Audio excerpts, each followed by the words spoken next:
Okay, good morning, dreamers. My name is Carolyn Giorgio, and this is a brand new show called For F's Sake. And the purpose of the show is really to explore all things freedom. And the reason that this came about for me was I've been spending a lot of time in maximum security prisons over the last 2 years. And there's something that I discovered is that freedom isn't a destination, that it's a dimension.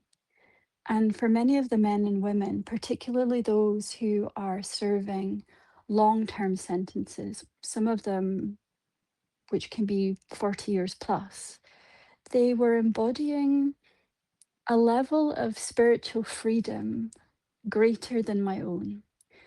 And through their unconditional acceptance of me as a practitioner, I began to feel freedom in myself. And so when I go to prison, my I don't know, my affect changes. I feel more energized. I feel freedom. And my courage and my confidence has greatly improved as a space holder. And so I'm super curious about freedom. Who is it? What is it? How is it?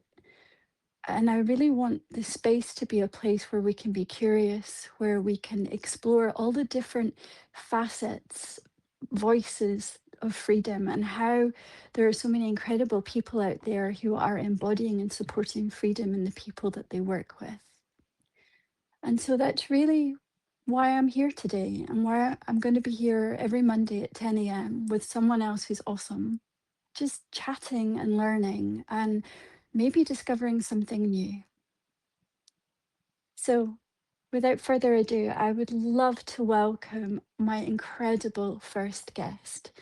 And I have had the honor of knowing Alexandra for a couple of years now, and I have had some sessions with her. So I can personally vouch for her powerful space holding and the depth of wisdom that she embodies, and how safe and well held not only I feel, but how I've seen others feel when they are working with her. So let me welcome Alexandra Duran. And she is a holistic and intuitive therapist. She's a metaphysical kinesiologist, a reflexologist, an author, a special needs advocate, a mystic, Reiki master, root cause practitioner, and somatic practitioner. And you can discover her amazing practices and offerings on her website at mayaholistictherapies.co.uk. But Alex, welcome, very warm welcome to the show. And I know today that we're going to be exploring the energetics of freedom and how we can explore and access freedom in the body. But hello there, how are you?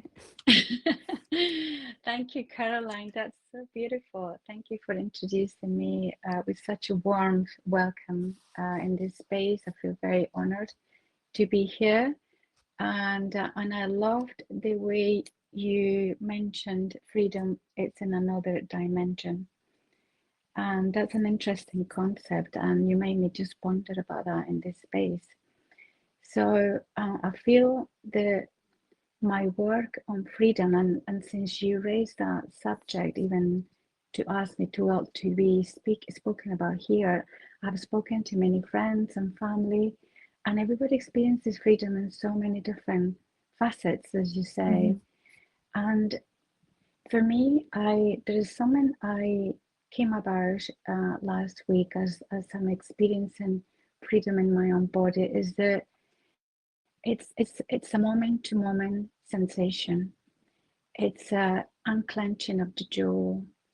It's a constriction that no longer is there. It's a perhaps a releasing of a scream, even perhaps in a moment to moment. So the freedom to be with the body in all its beautiful colors and rainbows and shadows is perhaps the most utterly free, permissive thing we can allow ourselves to give, for me personally. So I feel that as we move through life intuitively, as I work with others and myself, the art of expressing fully who we are authentically, even in our nervousness, even in our shyness, even in our imperfect ways. It's such a beautiful way to give others permission to just be that. And I'm here, super nervous. I'm here, um, very aware that many are listening, but also aware that my voice has been part of that freedom for me, reclaiming my voice. Where on other times I would have said no to this, but other times I would have said, there's no way. And now I'm reclaiming it all. And that's such a beautiful space to be right now, right here with you. Oh, Alex. Well, firstly, I'm just overjoyed that, inclusive of your nervousness, that this is a space that you could say yes to and show up in your authenticity. And I love how just the invitation has opened up conversations with friends and family and clients about how they experience or relate to freedom. And I guess that's what I'm perhaps hearing you name in your own way, is that there's something about how we relate to ourselves in the moment and our presence moment to moment that sets us free. Is that right? Yeah, absolutely. And I have been experiencing definitely much more freedom within myself to be fully who I am, um, in my authentic self, a moment to moment, every day. I mean, I'm no longer the person I was yesterday. I am a new person today. And that's the beauty of who we can be, is perhaps letting go of the idea that we were that person a year ago, when in fact we're a new person every day. And we have a Yeah. choice in being that, however you decide to be in this moment. So I want to read this thing that I heard, that somebody was asked to to create five chapters of her life, to kind of read or write a part of her life in five chapters. And I Hmm. thought this is going to resonate to so many, because um, it's very, very short. So I'll start with chapter one of freedom, which is: I walk down the street. You might have heard about this. There's a deep hole on the sidewalk. I fall in. I'm lost. I'm helpless. It's not my fault, and it takes forever to find a way out. That's chapter one. Chapter two of my life. I walk down the street, the same street. There is a deep hole in the sidewalk. I pretend I don't see it. I fall in again. I can't believe I'm in the same place. It isn't my fault. It still takes a long time for me to get out. Chapter three of my life. This is what I am right now. I walk down the same street. There is a deep hole in the sidewalk. I see it's there. I still fall in. It's a habit, but my eyes are open. I know where I am, and it's my own fault, and I get out immediately. Chapter four of my life. I walk down the same street. There is a deep hole in the sidewalk. I walk around it. And chapter five of my life, I finally walk down another street. Isn't that a great metaphor for life, that we tend to repeat patterns?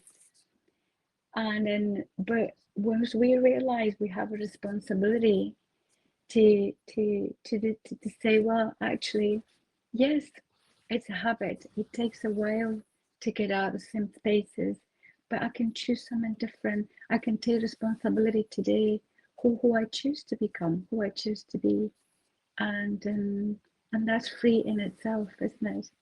Hmm.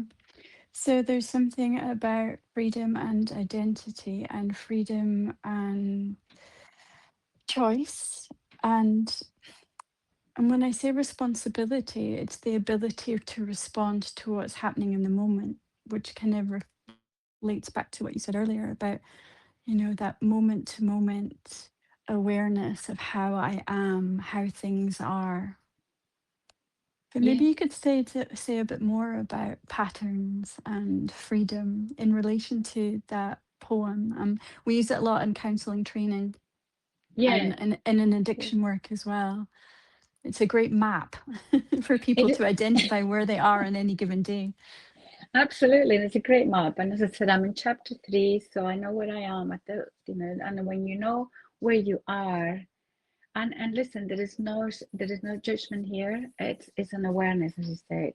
It's a map, and it's good sometimes to have a map, because I think when we have a map, then once we understand where we're at, then we can then make a choice, or choose something different or not. It really is up to you. But I think in the acceptance of reality as it is, it gives so much freedom.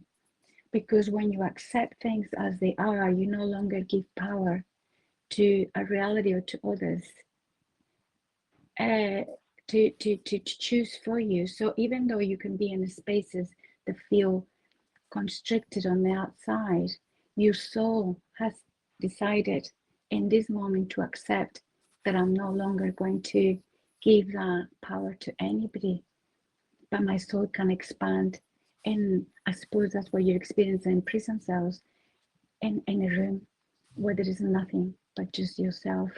And I feel that is where the West perhaps has lost the ability to be with self, because in the constant be seenness of life, then there is a lack of awareness of who we are as people within our own company, our own self, what we really want, that essence. And that is so beautiful once you sit with the experience of, who am I? What do I want in this moment? What can I choose? Do I have a choice? And that creates perhaps more space and freedom in the body once you start asking those questions, rather Mhm. than I am victim of a circumstances, because we all have been. I put my hands up so many times where I thought I was victim of something, and this is not to take away any um, kind of hardships that people are going through, but simply to acknowledge that in this moment I have a choice to feel free, just with myself, just with me. Does that make sense? Yeah, absolutely. And there's something about shifting from a perceived helplessness to the even in the most restricted of conditions or circumstances, there might be some wiggle room regarding how we perceive what's happening.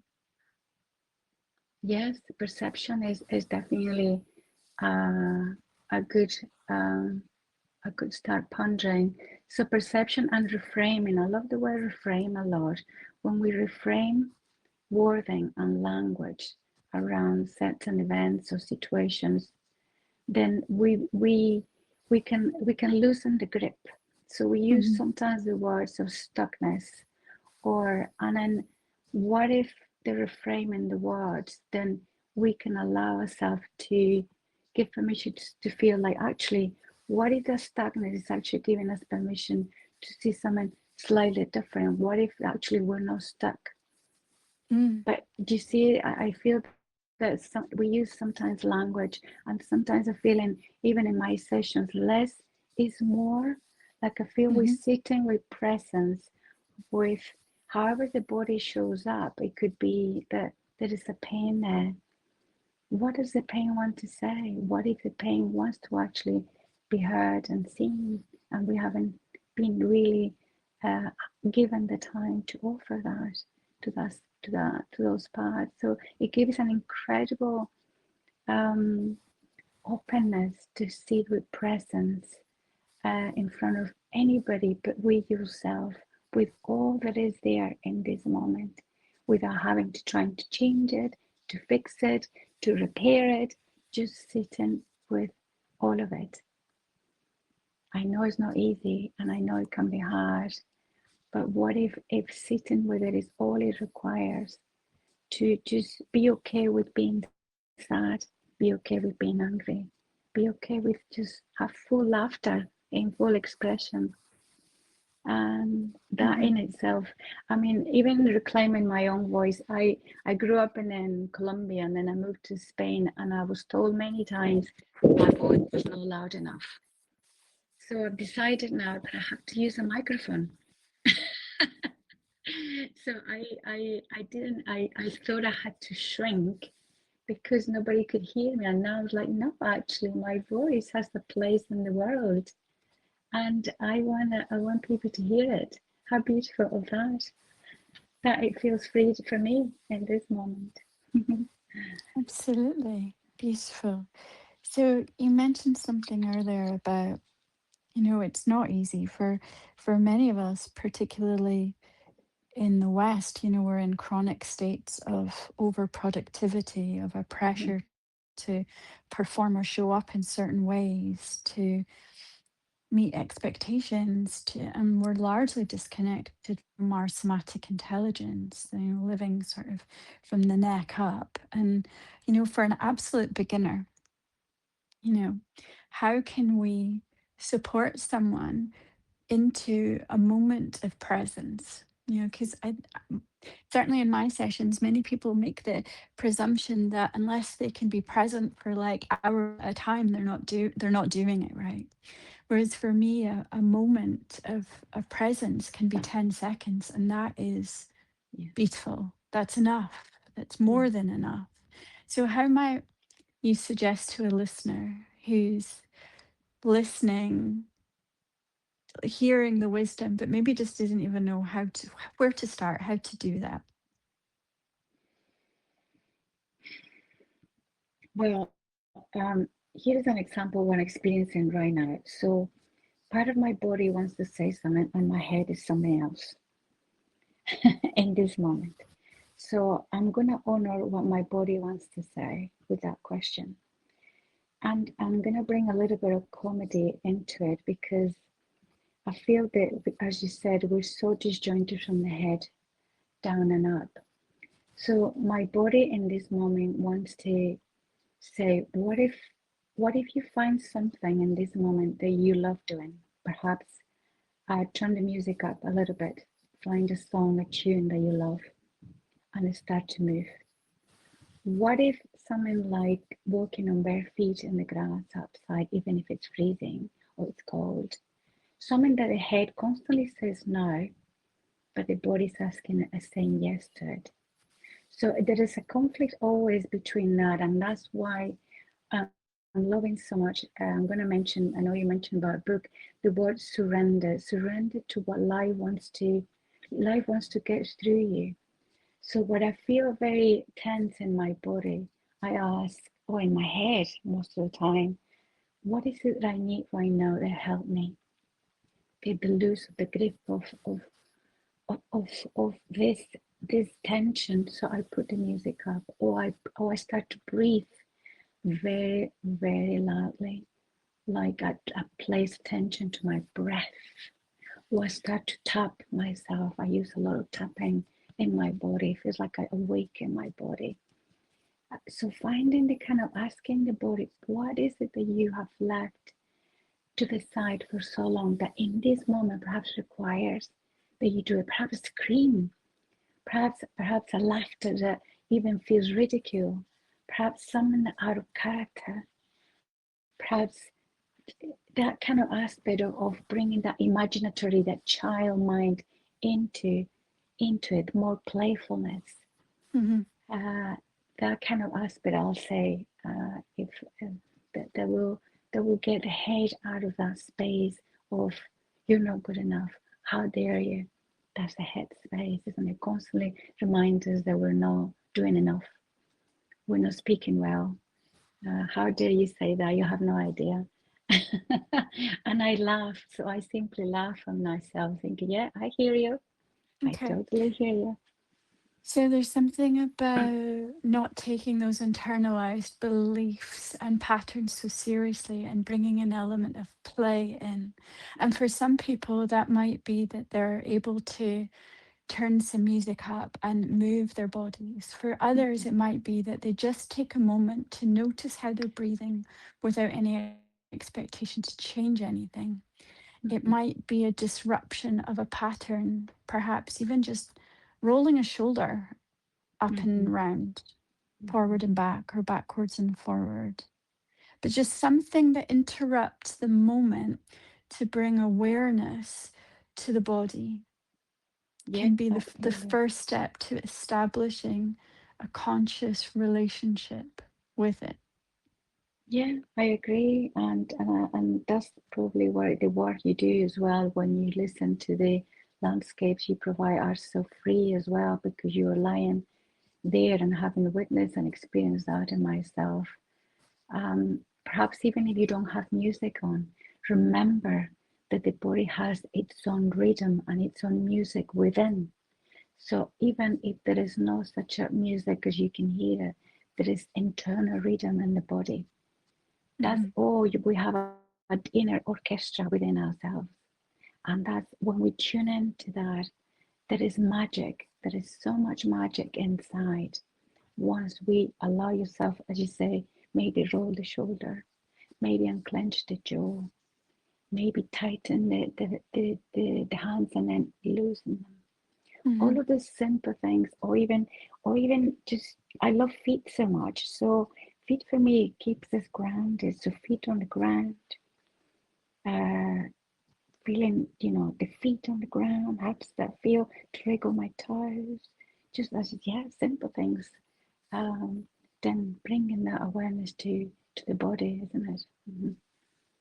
Yeah, absolutely. I think it's lovely that you're bringing in the different biorhythms inside of us that are taking care of themselves, that without having to do anything externally, we can tune into our own ecosystem, that we can notice our heartbeat. We can maybe hear the gurgling in our bellies, or we have a sense of our eyelids fluttering, but there's always rhythm, there's always movement. So there's something about extending the frequency of our attention.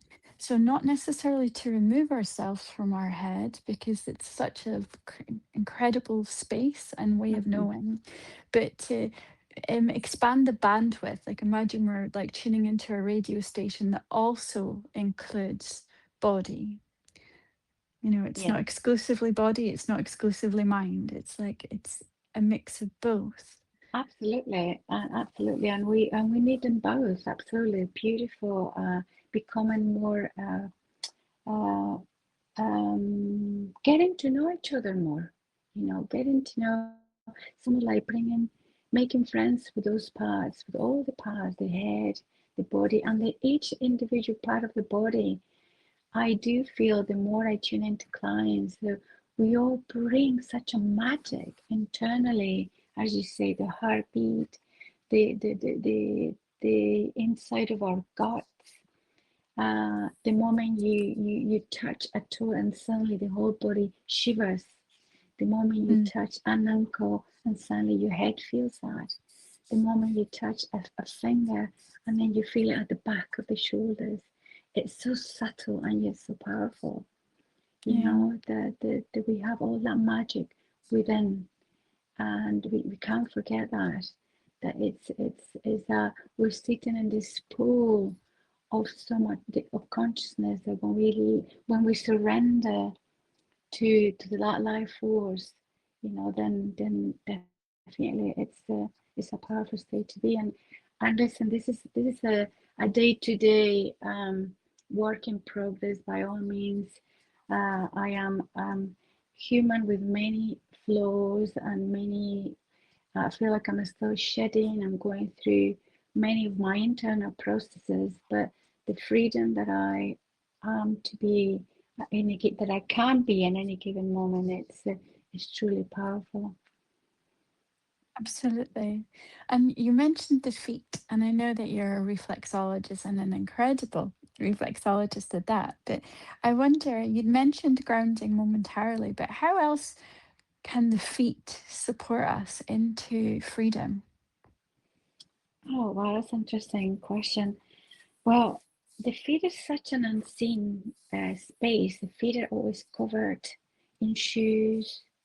So, in a way, it represents a metaphor for many of us who probably feel unheard, unseen, or untouched. So, Mm, once we free our feet and in the nakedness of the feet, is start to bring that awareness to who we are. The feet are actually very, I feel, very intimate. I know some people don't like the feet being touched, but it's such an intimate part of ourselves, to think that in the feet we can actually map out the whole body. It's fascinating that we can actually feel the biography of a person and the biology through the feet. It's absolutely mind blowing. So once you start understanding that the feet is an open, um, like a portal to mhm, yourself, then you can take the socks off and start taking the time to feel the toes and acknowledge that the feet is actually part of you whole being, that is just not feet that support you, which is does they do a lot, but also they want to be seen, heard, touched as you as a human. We all need that sense of connection. So feet connects us to all of us. When we are on bare feet, I feel like with trees, with roots, connects us to the inner of other people, so we can send energy through the feet to others that need it. We can reclaim energy that need from others through the feet. mhm. So that's a beautiful kind of metaphor put in there, because yeah, our feet is very neglected part of the body, I feel. So look at feet as not only part of the body that supports us, but that held us, but also have so much wisdom. Yeah, absolutely. And Mm-hmm. I think you're speaking really exquisitely about our feet and how neglected they can be, how forgotten, how um, we can have very strong emotional and physiological responses, even to the word. You know, I know many people that just can't even bear the idea that they have feet or Yeah. the idea that there could be touch to the feet. um it can just stir up even like the disgust, that level of response. And yet you're speaking about how the feet really are a map to all of us and a symbol, and how they take us to where we want to go. You know, without our feet, Yeah, you and it's know. the farthest part from the head. And I say that because once we touch somebody's feet, and I'm sure from another religious purposes, when we touch feet is such a humble way. You have to do bend or you have to lean over. It's a beautiful, vulnerable space where people never go to. And it's the farthest part from the brain, and yet you touch the brain so beautiful from that space. So never forget that the brain is not only in the head, but in many spaces within our bodies and Mm, so many parts.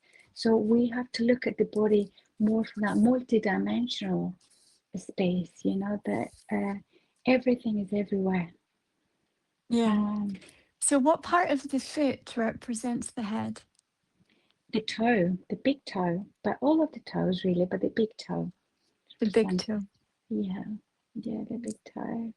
Okay. Um, And is there a particular part of the big toe? You know, is it like where the nail is? Is it on the very top? You know, if I was to want to make contact right now with my big toe so that I could also be in contact with my head, how would I do that? or you can just massage your all big toe. Your all big Hmm. toe, all a big toe represents all the neck, the brain, the pineal gland, the pituitary gland. And even if you were to massage every single toe of your feet, one by one, you are actually massaging every internal organ in your body just by Wow. massaging your toes. Okay. So you have meridians running through them, Mm-hmm. you have pathways, you have connection to the. I have had through the feet not only responses from the body, communication internally with the body, but also multidimensionally.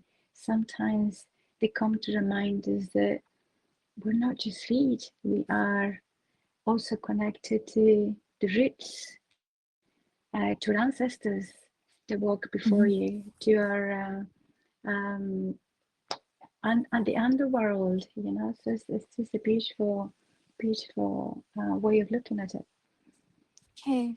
So for some people who are maybe just even considering for the first time creating a more conscious relationship with their body or their inner world, the feet might be, like you say, a portal to do that. And simply by rubbing or getting Yeah, to know the toes, you can actually be making contact with those internal organs that might be a bit sluggish, that might be overworked, that might be just needing a little bit of support. yeah, absolutely. And it's such a beautiful thing, even in a space where two people can work on each other simply by yeah, people would call it a massage rub, but it's not just that, really. It's more than that. And once you have the intention that you're going to touch those feet, and these feet have been somewhere, have had a journey, have left imprints somewhere, then you Hmm. see look at feet in a very different way. So yes, please do explore the feet as much as you can, and if you can't do with the feet, equally I invite you to explore your hands. Your hands are also a beautiful magical wand where we can, access many organs through the hands. So I think once we understand that we can access our internal organs through many parts of the body, Hmm. including your feet, your hands, your face, and then it becomes a curiosity, a curious to see, oh wow, what does that mean? Can I maybe just gently go through your feet, through your hands, and feel it, and Yeah, feel it, exploring feelings rather than trying to get it right, or just simply feel it, and that's sure. enough. I'm just grateful that you're bringing the hands in. I mean, and they have their own chakra, and Yes. for me, they really are the heart externalized. But for people that might feel that the feet is just a bridge too far, or for Mhm. people who, for their own reasons, aren't able to even make contact with their feet, Yeah. I'm curious. Where in the hand might someone touch themselves if they're feeling anxious or they're noticing that they're really in their looping thoughts, something that can really support presence in the moment. Mm. So as you're saying that, I've been doing that right now as I'm speaking to you because I was feeling a little bit anxious myself. So what I do is I gently wrap my fingers. I could wrap my fingers to get it to warm up, and Hmm. then I feel the energy in my hands warming up. Hmm. Then I start to gently press against my hands each other, letting that tension and then soften it. It's almost like when you do the breathe in and you can kind of hold your hands together and tense the hands, and on the exhale, you loose and you untense. And then same with the fingers, you can actually match all of your fingers together and Hmm. gently press your fingers against each other. Feel that tension and then release.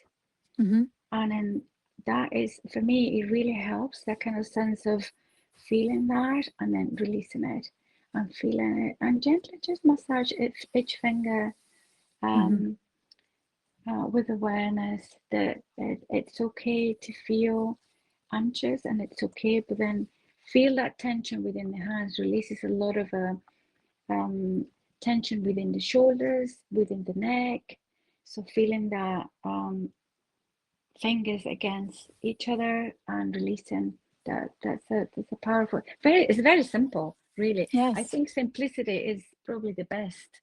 Uh, absolutely. I think the body really yearns for a return to a simple rhythm in a simple way. And I think yeah, that's it really, is.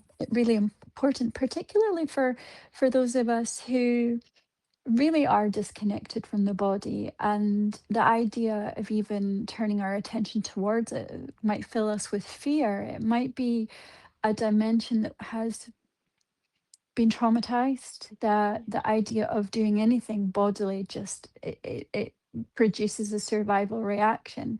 And so to know that even in a public space, even at your desk or wherever you are, if anxiety begins to creep in, if you notice that you're really in your head and the thoughts are looping and are stuck, if there's stuckness, that all you need to do, and it's not going to draw attention to yourself, is just to put one hand in the other and just to gently, or with the right level of pressure you can figure out for yourself, Yeah. is to feel into the hands and to massage each finger. Mhm. And that simple act can bring you into a moment of presence and peace, perhaps, but certainly presence, to be aware of there's more to you than your anxiety. There's more to you than the thoughts that are thinking you, and that you have hands or feet. Exactly, that you have a hands and feet. And in fact, when you warm your hands and you place your hands in your cheeks, the part of it, you actually hold your cheeks simply by a moment. You're holding your face. That Yeah. in itself is such a powerful act of love, Hmm. because you hold that face that perhaps Yeah. carries a mask, Sure. perhaps, or carries anxiety. But you holding, the hands are the extension of God, I really do feel that. So when you give yourself permission, the hands to hold any part of your body, you're offering yourself just that piece of acceptance. Yeah. Ah, Well, I wonder if we could maybe just play for a moment, and this is invitation only for those who are present right now, for those who are listening in the future. But maybe we could just take a moment to warm up our hands, to rub the palms together and hear yeah. us doing that. Start to bring that, to waken them up. Yeah, the hands are such powerful, powerful agents of our hearts. Absolutely. And working with Alex's suggestion, I'm going to imagine that we're cupping someone that we love, and just bringing your hands up to cup your cheeks and your jaw, just for a moment, just to, as gently or with as much pressure as feels right for you, but just to bring your face into your cupped, warm, awakened hands. Oh, that feels Maybe just wonderful. noticing your breath, and I'm noticing that my fingers are naturally wanting to check into my jaw, where we can hold so much emotion and unexpressed, yeah, experiences, where we hold our tongue, we bite our tongue, we swallow our words, can really Hmm. get stuck in the jaw. Yeah, And just absolutely. just a really simple, slow way of making contact. And whether this feels too much for you or not, perhaps you might even just imagine that you're just cupping your hands to your face. That even bringing the imagination in can be just what's needed to make contact with ourselves and to slow things down.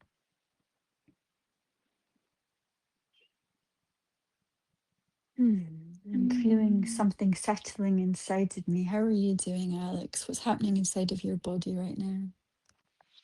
Oh, it feels warm. I feel like my circulation is back in my face Mm, and my hands. I feel my hands being held and my body being held. Um, and it's interesting interesting because there is a book called the Hakomi Method, Yes. which, you know, the book, it brings all awareness to how much when we speak, our body then also has a communication of its own. And I generally, when I do session, I often pay attention to the body, how the hands talk, how Mm. the arms move, and simply allowing let's say the hand wants to settle in the chest, just let it be, let that chest, without making it mean anything else but just the hand on the chest. You know, sometimes it's only the head that wants to make mean of everything, but in this Mm. case, it's just simply just resting the hand on any place it wants to rest Yes. without making it mean anything else but that. Mm. Yeah, beautiful. And again, the simplicity of that act of presence, that act of care for oneself or someone else that we care about can change in the Yeah. moment how we are feeling, how we're experiencing ourselves. And it can bring about a moment to freedom.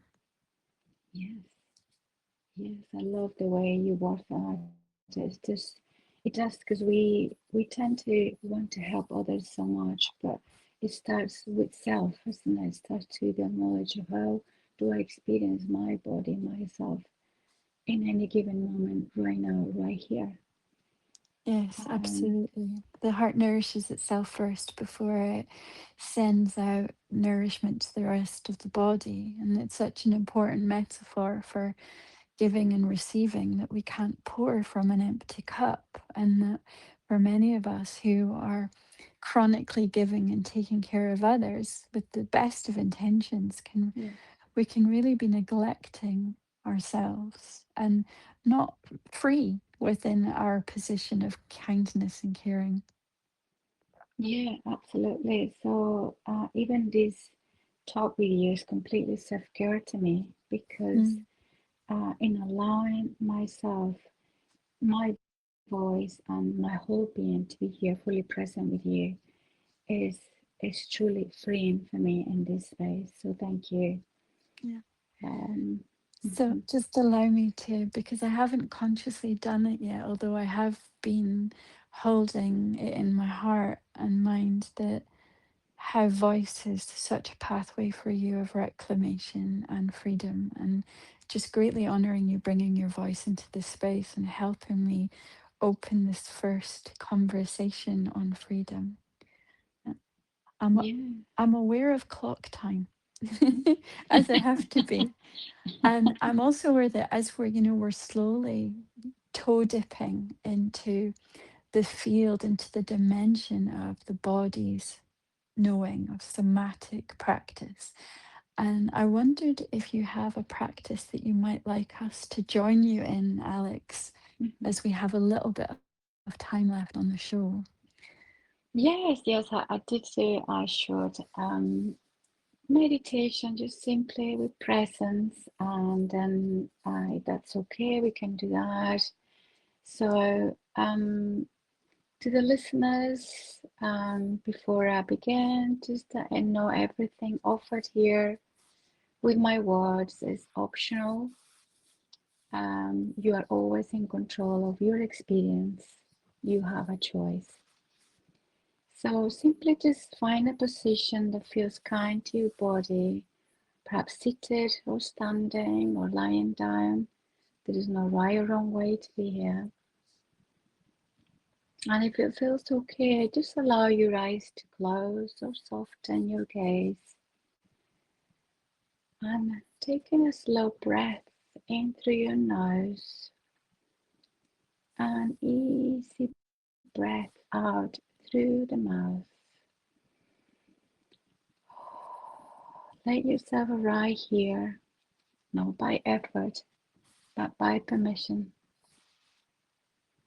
And bringing your attention to the places where your body meets support, perhaps the floor, the chair, the earth, feeling how your body is being held, or even your feet against the floor, the earth,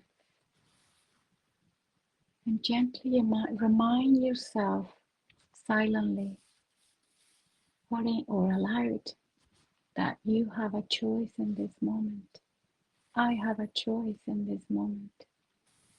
And if anything feels too much, you're free to shift, pause, or open your eyes. Freedom begins with choice. Freedom begins with permission. Freedom begins with an internal knowing that you do and you can express yourself. And take a moment to sense where in your body you feel tense, perhaps constricted, or expanded and open. It might be your hands, your feet, your jaw, your breath, or any part of your body. Just rest your attention here. And now very slowly invite your body to move in any way that feels expanded. This could be a stretch, a sway, a rolling of the shoulders, or something subtle. Let the movement be led from inside, not from the mind. There is no goal, only listening. And just notice, where does the body want more space?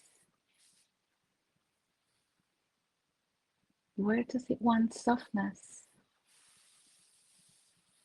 Where does it want to pause?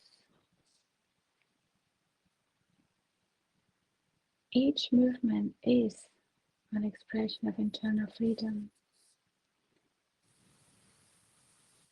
And with those questions, just simply, if nothing comes, that's okay. But if it does, just pay attention what comes, how it feels.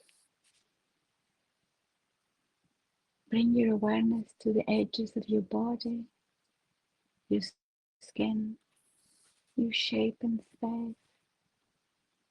Imagine your body has a clear, kind boundary, one that lets in what nourishes and keeps out what overwhelms.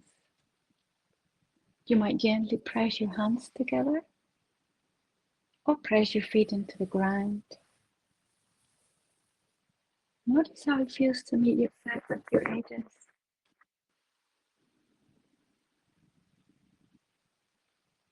And silently offer, I'm allowed to take up space I need.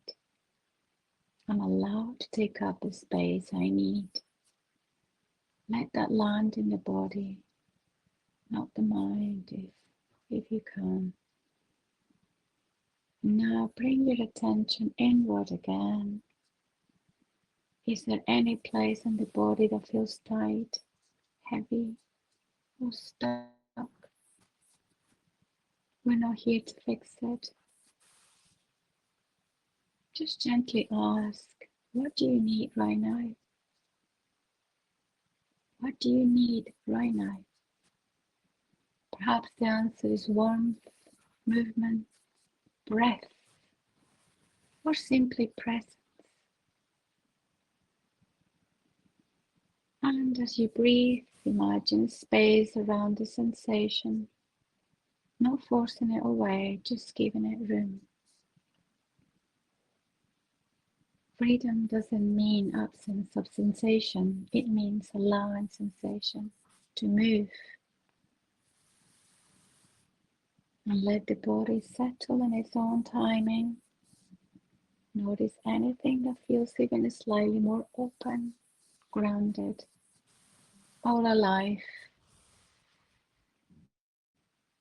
And placing your hands on your heart or belly if that feels supportive. And silently say, my body knows how to find freedom moment by moment. My body knows how to find freedom moment by moment. Carrying this sense of internal freedom with you, not as something to hold on to, but something you can return to. And gently coming back into this space, wiggling your fingers and toes, and open your eyes. Thank you, Alex. My body always so appreciates being spoken directly to with kindness. Mm-hmm. There's something almost like a lullaby quality to somatic practice where there's no pressure or expectation, just following the freedom or not. Mm-hmm. And those invitations to tune into how the body knows how to find freedom moment to moment, and that there is always freedom through external movements or internal movements to take space, Yeah. even if it's just a slightly deeper breath, which I'm Yeah. going to do right now. Mm, Yeah. beautiful. Yeah. So beautiful. I agree. You're you're an incredible space holder, and I know that this medicine is going to be deeply felt by Thank you. whoever chooses to listen. Yeah, thank you. And just to, I know you mentioned a book that I can recommend, and the recommendation that is definitely one that I have been enjoying reading is the Surrender Experiment by Michael Singer. What is it about that book that called to you? I loved the way that he discovers freedom by letting go of control. So I really loved the idea that he never stopped being himself as a university professor. And went fully in his hippie clothes, sandals, but Mm, he discovered himself through meditation practice. And he often mentions that instead of forcing life too much, his preferences, you kind of stop saying no to mhm. what unfolds and allow life to lead. Yes. When you say that, it brings me back to something that you mentioned in the somatic practice and about preferences, that freedom is in the absence of sensation. It's being okay with what is present. Yes, And I guess that's something that he explores through the book, is that inclusive of having preferences, he went with what was unfolding. And a lot of that wasn't his preference. And yet that's right. it was what was aligned. And for so many of us, if it doesn't feel good or it's not exactly how we want it to be, we just write it off, Yes. including our bodies. Absolutely, absolutely. And I love because he describes how, really most suffering comes from the ego's need to control outcomes, protect identity and avoid discomfort. So by surrendering that need, then, he experiences a really deeper kind of freedom from kind of inner, deeper, freedom from inner resistance. So the resistance might come because he did Mhm. experience it, but then he kind of acted completely opposite, and that that requires quite and there is no passivity to it. It's simply he was from a place of openness rather than ego. Yes. um And again, I yeah, guess that comes back to the ability to respond to what is unfolding, responsibility, and that how he met his resistance rather than buying into it, and that became the end of the road for him, that he noticed his resistance, stayed curious to it, and included that as part of his journey. yeah, yeah, absolutely. It's been a life changer, 100%. A beautiful book, and the ultimately just true freedom isn't really always external freedom. Is more like a internal ability to remain peaceful and present regardless of the circumstances, and that Yes. pressure, from being run by fear of preferences and limitations, and life becomes something you participate in rather than something you fight. Yeah. Yes, absolutely. Participating in life, not being passive or fighting Hmm. against. Hmm. Beautiful. Well, thank you for bringing that in. And you mentioned a couple of incredible books as well, the Hakomi Method, and oh gosh, I've forgotten the other one already. Anyway, Oh yeah, the oh hang on, the men search for purpose, Oh Man Search for uh, Meaning. for meaning. Yeah, sorry, I got it. Yeah, it's the journey of a man that was in Auschwitz, and he's a survivor of Auschwitz. If I don't know if I pronounced that right, Auschwitz. So that's an incredible journey himself as Victor. Um, Frank, Frankel. Frank, yeah. Yeah. So, I mean, that book is also an extraordinary book of a man with Mhm. extreme desire to live. Yes.